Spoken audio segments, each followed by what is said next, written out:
your ticket today. Oh boy, hey, and you are? Me? I'm Nina Bruton, the bald-head queen. Oh, the bald-headed queen. So, tell us why you like singing for MSE. Oh, wow. You know, singing with Myra, and I like to think I've been here from the beginning. Yes, that's safe to say?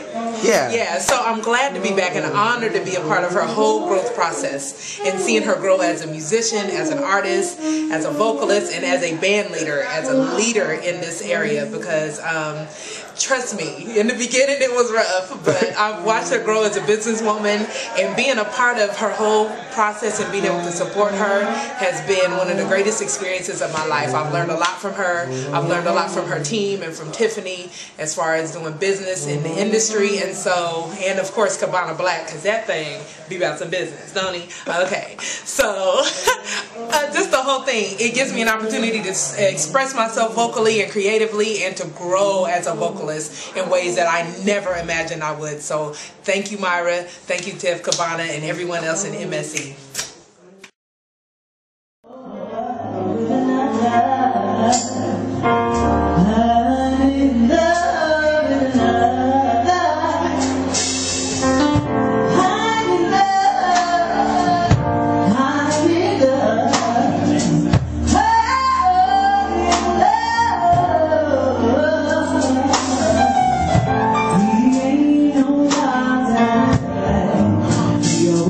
Right.